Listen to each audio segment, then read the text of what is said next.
Welcome back to another episode of the Hearse Chaser podcast show. Today we're talking about emergencies, talking about estate planning before the emergencies hit. Here are just some highlights before we get into it. We're going to talk about the misconception that attorneys can't do anything in an emergency and the belief they can do everything. So we're going to talk about what they can and can't do.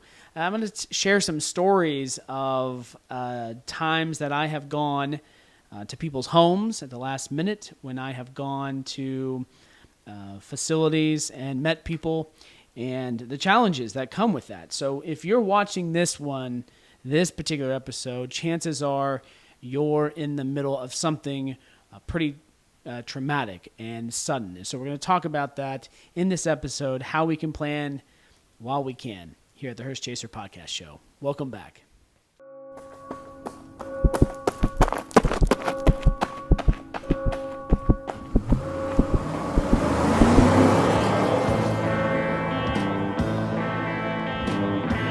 You're listening to the Hearse Chaser podcast show. Here's your host, Stephen McClellan. All right, so not everybody gets their estate plan done. We know statistically 50% of Arkansans haven't made a plan. And I also know that 20% of those over 80 have never done an estate plan. Okay, those are the general numbers that I see, and I think it's fair to say that those numbers, there's probably some people that find themselves in a hospital or coming up for a surgery and realize it's not really what I wish. I mean, we did an estate plan, but it's the paperwork doesn't reflect what they currently believe. So what are we talking about in emergency? Let me give you kind of some statistics, some things nationwide that we see. We're talking about emergency department visits. Can you believe there's over 131 million visits every single year in the U.S.? And 38 million of those, so that is, it's not half, but 38 of those million are those for 45 and older, okay? So, how about this? 1 in 5 adults over the age of 65 will visit the ER. That's crazy. That can't be. No, that's an enormous amount of folks. Strokes affect 795,000 people each year. About 1 in every 40 seconds. That's hard to believe. And those are really scary because you don't know, because you got to get to the hospital pretty quickly. So if you're wondering, should you call your lawyer or your doctor, please call 911 first. Get to the hospital, get triaged. I don't know if you've called any doctor's office just to schedule an appointment. They always have that default, hey, if this is emergency, call 911. Every time you call your pediatrician. It's kind of interesting. So we know a lot of people don't have wills, trust, powers of attorney, and it just hits you like when you have those situations. A lot of people get very serious about that, and I guess I'll start with a real story or the thing that I've seen. I've had many situations where we've been called to a hospital. And I'll be honest, I don't like going to hospitals. I'm not. I don't feel comfortable in them. My wife is a medical provider, and she would do hospital rounds, and she understands the things they talk about, the people, how things run. To me, it's just all scary, and so I've had situations where I've been asked, and one of the things we know this is part of our practice, so we have the capacity to do those things. I think that's an interesting thing because a lot of attorneys, they don't have the ability to say, yeah, I can leave the office for an hour or two to accommodate that, and so. Especially firms, I heard this. There was a local firm that said, no, we don't do hospital visits. You'll have to call McClellan Law Firm because we know that they've got capacity to do those kind of things. And it's true. We do. It's harder, right? So I've seen this before. As an attorney, I like to do estate planning for clients, 40s, 50s, 60s, and hopefully years and years and years from the signing of the documents. That's when they I meet the family, the other family members, or we administer their estate plan. But sometimes the soonest, I think it's been 3 days between doing an estate plan and somebody passed.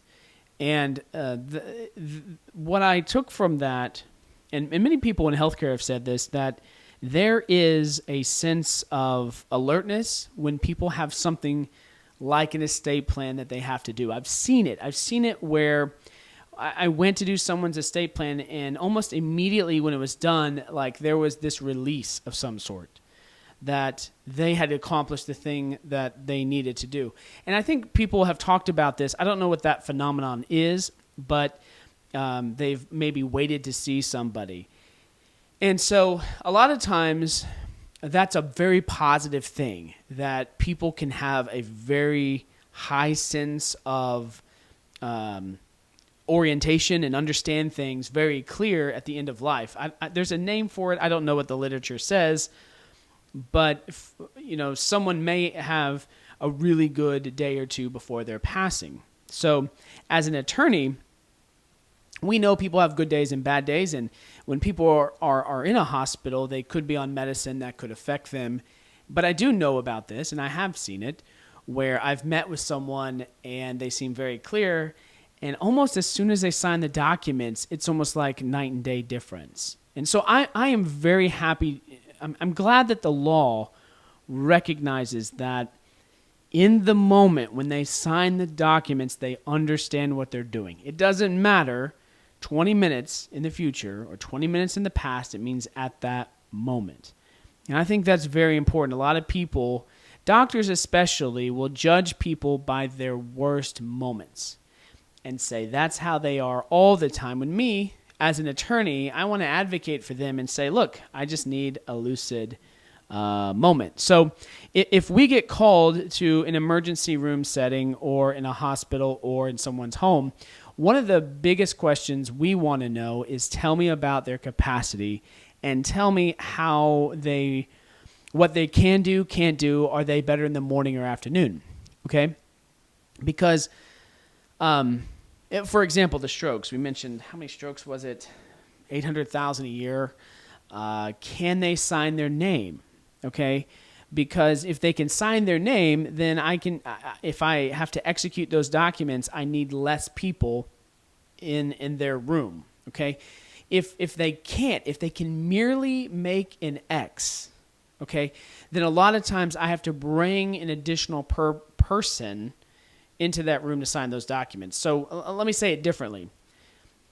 If somebody is mentally capable of understanding the documents and signing them, they just physically can't, okay, they can make an X or a mark, and we can add an additional person to say, yeah, that was that person's mark.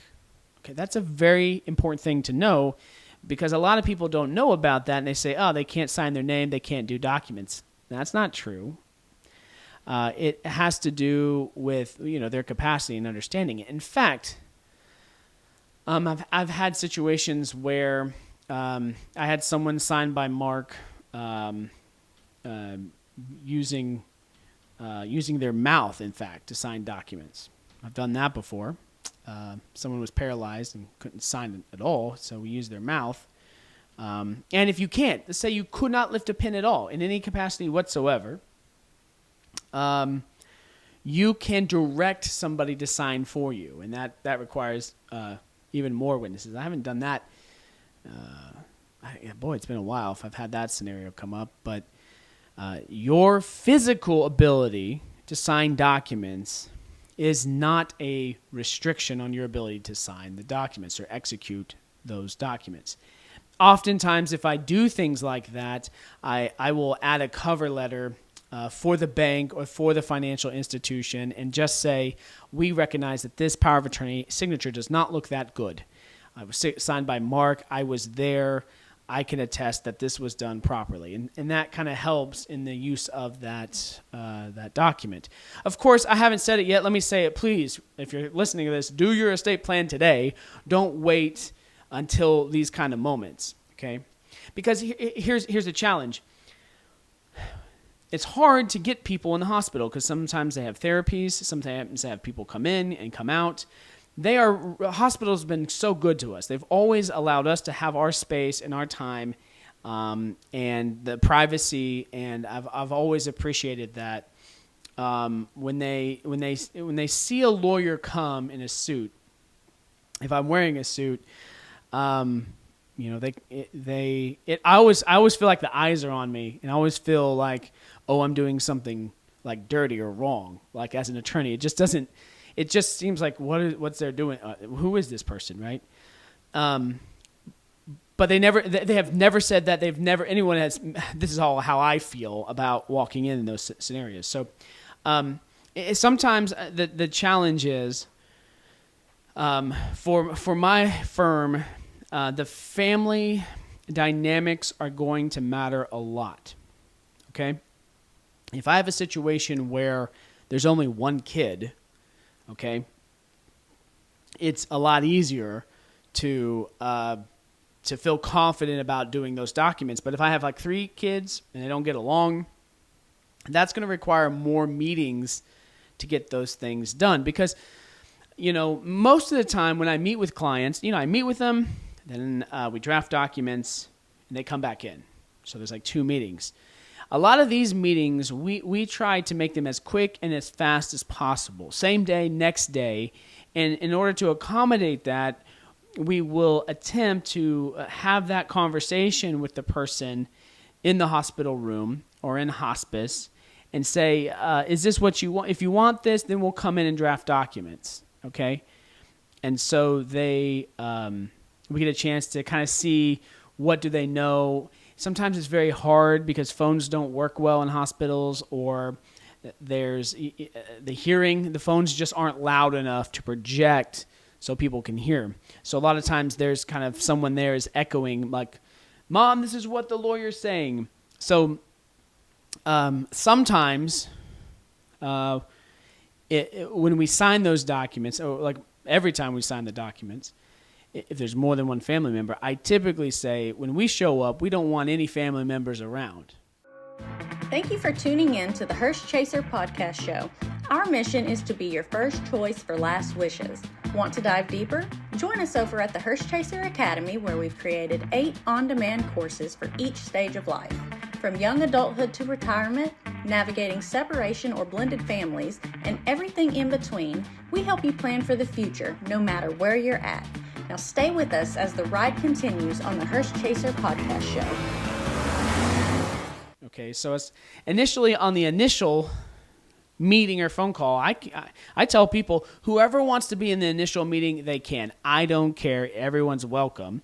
The client may not want everybody, but when we sign documents, I don't want everyone around. I just want me and the client, okay? So it's important, if somebody's on medicine or something, let us know so we can come in, when they're doing well. If they're better in the morning or afternoon, let us know. Those things can really matter when it comes to taking care of that person, okay? So they might process things a lot better. But one of the challenges we have is when you are in a hospital, especially for a few days, you kind of lose sense of the rhythm of the day, the mornings, the nights. It's hard to get good sleep. It's not your bed. And so there becomes a little bit of disorientation if somebody's been in a facility for a really long time, and it's harder for them to know, hey, what day of the week it is. And so we'd rather do those things early on than later. So let me say this. One of the things doctors will spout out, hey, you need to get a guardianship over this person. And I'm quick to say, no, I don't. If we could do a power of attorney, let's do a power of attorney. If we don't have to involve the court in this person's life, let's not do that. So that's a big distinction between myself as an elder law attorney and somebody who it's like, yeah, I'd rather make the $3,500 to to $5,000 in a guardianship, easy money, when the power of attorney is much better and sufficient. And I can tell you, let me caution you, you might say, well, I can just get these documents online. Let me tell you, it's a very different thing when you have a document drafted by an attorney that has the attorney's name on it.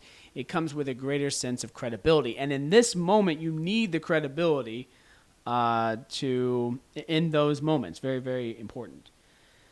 So one of the big challenges, I guess it might be helpful to talk about the actual documents. Like, what you're in a crisis mode, what are you going to do? Okay, so like first, are there powers of attorney? If not, we want to make sure that somebody can pay bills, because if you're in the hospital, you don't have access to your mail, and so financial and healthcare powers of attorney, want to make sure you've got those. There's a possibility this happens. You had an old power of attorney and you moved to a new city and your power of attorney isn't there, okay? Or maybe you've fallen out of favor with that power of attorney, or they just don't want to serve. Okay, in those contexts, yeah, we need to get a new power of attorney immediately, okay? That will help, especially as there's transitions from the hospital, maybe to assisted living or nursing homes. They can help set up things ahead of time. And I heard locally about a nursing home that got in trouble because they didn't rely on a power of attorney to do some things. And so I think nursing homes are probably going to crack down on making sure that there are powers of attorney in place to do things. So if you've heard many of my other podcasts, you know that generally speaking, a trust is much better than a will. And you know that because trust avoid probate. You know that trust keep things private. But sometimes in the context of a emergency, I don't have all the time I need to set things up. What do I mean by that? The thing that gets overlooked so much, and I had a client came in today, and we were talking about that client's estate plan, and I was looking at the documents, and at this point, I've pretty much seen everybody's document around, and so I kind of have a sense of, I know what I'm going to get and not get. This one was interesting because this was an estate plan that the client was billed for something. Like, they paid for something on the invoice, and I looked at it, I was like, they didn't even do this document. And I assumed, well, maybe it wasn't filed or something. Well, I looked online first to see if it had been filed. It hadn't, and so the long story short is a document that should have been done wasn't done, and there was no reason why that shouldn't have been done. But if you do, a lot of times we're doing deeds, right? We're doing a deed, like a deed into a trust, or maybe a deed to a person when somebody dies. Well, one of the challenges is to get that right legal description and get that deed prepared before someone is sick. And I can do a deed and put that into a trust, but the bank accounts, the life insurance, all the other things, that requires some work. So here's the point I'm making. Sometimes the trust is too much work than they have capacity to do. Like, they can't go to the bank. They can't go to their financial advisor. And so sometimes we have to say, well, I don't know that we can do this right now, because we just don't have the capacity to do it. So maybe then we do a will, right? We say, okay, well, who do we want the will to be? Or maybe I just have them do a handwritten will, okay? I've done that before, just as a stopgap measure. So I just want to say, while my preference is trust, sometimes we can't do it.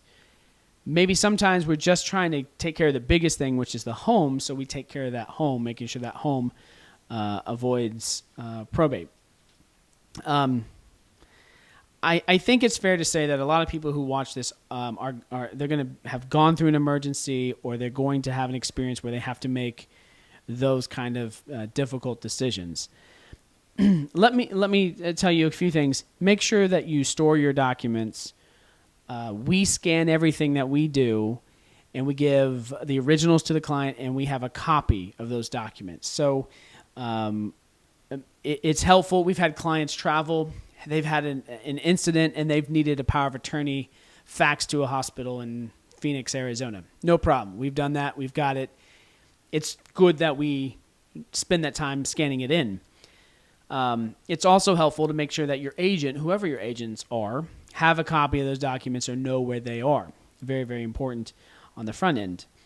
But I think one of the things, this is a great place, I think, to say this last thing, is one of the hardest decisions is the healthcare decisions that you have to make when someone gets sick, whether or not you insert a feeding tube or not, whether or not you do an aggressive surgery or not. So you can have all the documents in the world. I can draft documents that says the oldest kid is in charge to make those decisions. And while those documents may be 100% clear, I'll tell you what has been said so many times in my office that it has to be the truest thing that anyone should know in an emergency.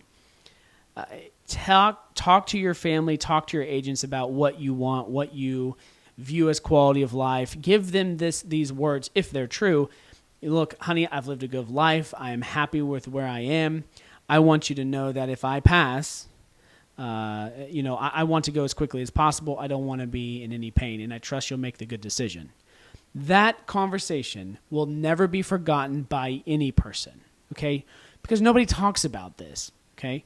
But having that conversation, I cannot tell you how many children in times of emergencies have found peace in those words from mom or dad. So if you haven't said those words to your kids, say them. Say them so they hear them, so that they know this is really what mom or dad wanted. So know this.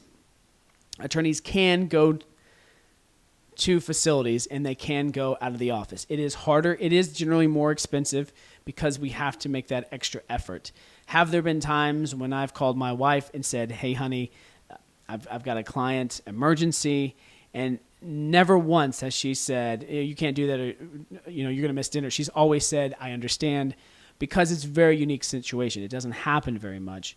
But I've been in those moments, and the peace of mind that comes with estate planning, there is nothing more powerful I can do in my entire life than to be in a hospital, to go to those lengths, or someone's home if they're on hospice, and do those things. That is the highest and greatest thing I can do as an attorney, to be honored to be called in that moment to do that, to make peace and a plan. Happy to do it. And I just think it's hard to find attorneys that have the capacity to do that. You got to look for someone who specializes, who has the capacity to draft things quick and get things turned around. But there are attorneys to do that. Know that you don't be pushed away. Sometimes you have to make a couple calls, and you can get that. But emergencies happen.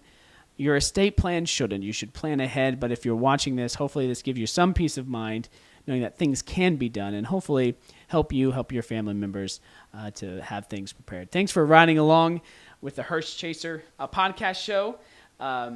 I like this line: leave your loved ones memories, not messes. Thanks, and enjoy the rest of your day.